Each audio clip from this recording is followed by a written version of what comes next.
দলিলে দাগ নাম্বার ভুল হওয়ার কারণে ইসল্যান্ড বলছে আপনার জমিটা নাকি খারিজ হবে না। আপনি জমি কিনেছেন, দলিলের রেজিস্ট্রি হয়ে গেছে, বছরের পর বছর নিশ্চিন্তে আছেন। হঠাৎ খারিজ করতে গিয়ে বা অন্য কোনো কাজ করতে গিয়ে জানতে পারলেন আপনার দলিলে দাগ নাম্বারই ভুল। শুধু দাগ নাম্বার না, অন্য যে কোনো ধরনের যদি ভুল হয়ে থাকে, যেমন নামের বানান ভুল হতে পারে, চৌহদ্দি ভুল হতে পারে বা মৌজা নাম্বার ভুল হতে পারে, এই ধরনের ভুলগুলো হওয়ার কারণে ইসল্যান্ড কিন্তু নামজারি দেন না। তাহলে এখন আপনি কি করবেন? আজকের ভিডিওতে সে বিষয়টাই আলোচনা করব। তবে ভিডিওটা শুরু করার পূর্বে আপনি ভিডিওটা শেয়ার করে রাখবেন, কারণ আপনার তো কোনো না কোনো দিন এ ধরনের সমস্যা হতে পারে। তখন কিন্তু অনেক দৌড়াদৌড়ি শুরু হবে, খবর করতে হবে। এই ভিডিওটা যদি শেয়ার করা থাকে তাহলে দেখলে কিন্তু সমাধান পেয়ে যাবেন। ধরুন করিম সাহেব 2008 সালে একটি জমি কেনেন, দলিল মূল্যে প্রায় 10%। বহু বছর জমিটা তিনি ভোগ দখলে রেখেছেন, কোনো সমস্যা হয়নি। কিছুদিন আগে নামজারির কাজে গিয়ে জানতে পারলেন তার দলিলে দাগ নম্বরটি ভুল বসানো হয়েছে। পাশের আরেকটি দাগ নাম্বার ও পরিমাপ ঠিকই আছে, দখল তার কাছেই আছে, কিন্তু যে ব্যক্তি তাকে জমিটি বিক্রি করেছিলেন তিনি ইতিমধ্যে মারা গেছেন। করিম সাহেবের মতো প্রতিদিন অসংখ্য মানুষ এই সমস্যায় পড়েন। ভয় পাবেন না, আইনি সমাধান রয়েছে। আপনি দুশ্চিন্তায় পড়েছেন, দলিলটা কি ঠিক করা যাবে অথবা জমিটা কি হাতছাড়া হয়ে যাবে? দুশ্চিন্তা করবেন না, এর আইনি সমাধান দিচ্ছি। আজকের ভিডিওতে পুরোটা বুঝিয়ে দিব, শেষ পর্যন্ত থাকুন। দলিলের দাগ নাম্বার, জমির পরিমাপ, নামের ভুল যাই হোক না কেন, সেই দলিল কিন্তু নামজারি করতে পারবেন না। তাহলে আসলে সমস্যাটা কি? সমস্যাটা হলো এই ভুল যখন থাকবে আপনার দলিল ইসল্যান্ড নামজারি করে দিবেন না বা খারিজ করে দিবেন না।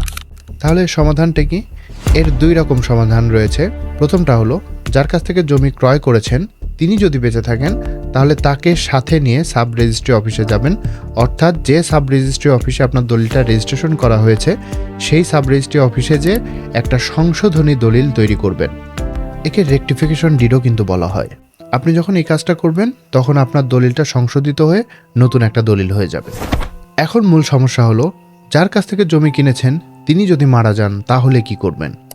এক্ষেত্রে আপনার দুইটা পথ খোলা আছে, এক সমঝোতার পথ, দুই হলো মামলার পথ। এখন সমঝোতাটা কার সাথে করবেন? যিনি মারা গেছেন তার উত্তরাধিকারীরা সেই সম্পত্তির অধিকারী হবেন এবং তার জায়গাতে সকল কাজ তার উত্তরাধিকারীরা করতে পারবেন। তাহলে তার উত্তরাধিকারীরা যারা রয়েছেন তাদেরকে বুঝিয়ে সাব রেজিস্ট্রি অফিসে যাবেন, সেখানে যে একটা সংশোধনী দলিল তাদের মাধ্যমে করে নেবেন। তাহলে আপনার জমিটার সমস্যার সমাধান হয়ে যাবে এবং ইসল্যান্ডের কাছে গেলে খারিজটা করে দিবে। কিন্তু ওয়ারিশরা যদি রাজি না হয় সেক্ষেত্রে আপনার এলাকার জেলা জজ আদালতে যে মামলা করে দলিল সংশোধন করে নিতে হবে। আদালতের রায় অনুযায়ী দলিল সংশোধন করা সম্ভব। এখন কথা হলো কি কি কাগজপত্র লাগবে সেটাও তো জানা জরুরি। মূল দলিল বা এর সঠিক সার্টিফাইড কপি, নামজারি খতিয়ানের মূল কপি বা সার্টিফাইড কপি, দলিলদাতার ওয়ারিশগণের ওয়ারিশন সনদ, উভয় পক্ষের জাতীয় পরিচয়পত্র বা জন্ম সনদ। আপনাদের জন্য একটা গুরুত্বপূর্ণ টিপস, জমি কেনার পর দলিল হাতে পাওয়ার পরই দাগ নাম্বার, খতিয়ান নাম্বার এবং পরিমাণ এগুলো খুব ভালোভাবে মিলিয়ে নেবেন।